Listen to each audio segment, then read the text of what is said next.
আপনি যদি যতই খারাপ চরিত্রেরই মানুষ হন না কেন, আপনি যদি ভালো চরিত্রের মানুষের সাথে মেশেন, সে আপনাকে ভালো চরিত্রের মানুষ হিসেবেই আপনাকে ভাববে। আর যদি আপনি নিজে ভালো চরিত্রের মানুষ হয়েও যদি খারাপ চরিত্রের মানুষের সঙ্গে মেশেন, তাহলে সে আপনাকে খারাপ চরিত্রের মানুষ হিসেবেই ভাববে। কারণ যার যেমন চিন্তা তার ভাবনাও তো এরকম। আপনার বইয়ের নিন্দা কোনো দিন পরের বইয়ের কাছে করবেন না। একটা কথা মনে রাখবেন, আপনি যখন খুব অসুস্থ হয়ে পড়বেন, তখন আপনার বই কিন্তু আপনাকে সেবা করবে। আর যেই বইয়ের কাছে, যে পরের বইয়ের কাছে আপনার বইয়ের নিন্দা করেছিলেন, সেই বউ কোনো দিন আসবে না আপনাকে সেবা করতে।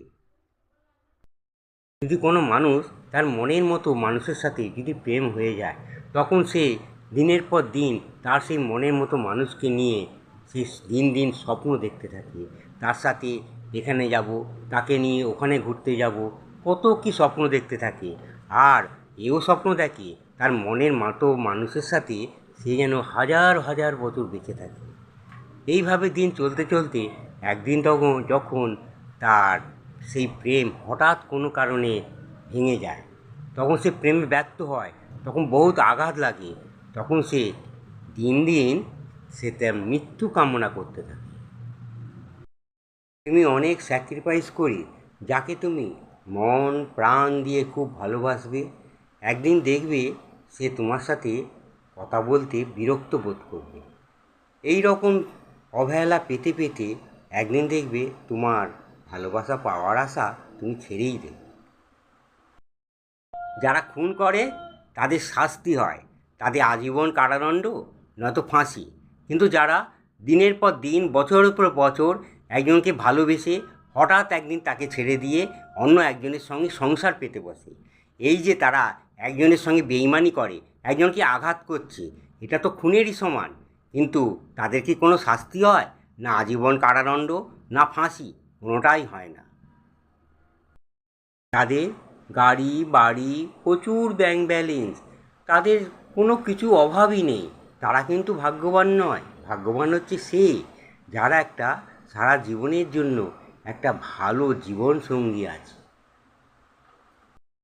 তুমি যদি কাউকে ভালোবেসে থাকো, তোমার হৃদয়ে তুমি তাকে জায়গা দিতে পারবে, কিন্তু মন থেকে তাকে কোনোদিন তুমি বুঝতে পারবে না। কাউকে ভালোবেসে তাকে না দেখেও থাকা যায়, তার সাথে ঝগড়া না করেও থাকা যায়, তার সাথে কথা না বলেও থাকা যায়, তার সাথে দেখা না করেও থাকা যায়, কিন্তু তাকে মনে মনে না ভেবে কখনোই থাকা যায় না।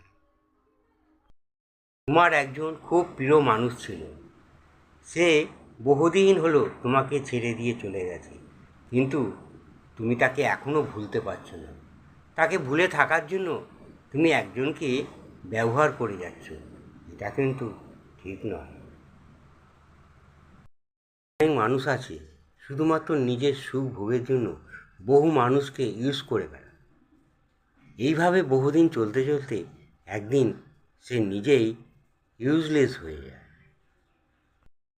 গোপন করে মিথ্যা সম্পর্ক নষ্ট করে তুমি চালাকি করে যতই এড়িয়ে যাও না কেন, একদিন তুমি ধরা পড়বেই। অন্ধকারে যে ঘটনাটা একদিন ঘটে, আলোতে সেটা আসবেই। প্রেম মানে হচ্ছে পছন্দ, আর বেশিরভাগ মানুষ ওই জিনিসই পছন্দ করে যেটা তার আয়ত্তের বাইরে থাকে। সময় নাও, ধৈর্য ধরো, তারপর কারো সাথে একটা সম্পর্ক গড়ে তোলো। একটা কথা মনে রেখো, হঠাৎ করে তুমি যদি কারো সাথে কোনো একটা সম্পর্ক গড়ে তোলো, আবার সেটা হঠাৎ করেই কোনো দিন হারিয়েও যেতে পারে। টাকাহীন পুরুষ আর সৌন্দর্যবিহীন নারী, এদের কোনো মূল্য নেই। এরা সবসময় অবহেলিত, কখনো সমাজের কাছে, কখনো নিজের খুব কাছের মানুষের কাছে। মেয়েরা হচ্ছে এমন ধরনের জাত, সে যদি একবার তোমাকে ভালোবেসে ফেলে, মন থেকে ভালোবেসে ফেলে, সে তোমার দাস হয়ে সে তোমার কাছে থাকতে চাইবে। তুমি যদি তাকে যতই তাড়াতে চাও না, সে তোমার পায়ে ধরে সে তোমার কাছে থাকতে চাইবে। মোট কথা, সে তোমাকে কোনো মতেই হারাতে চাইবে না।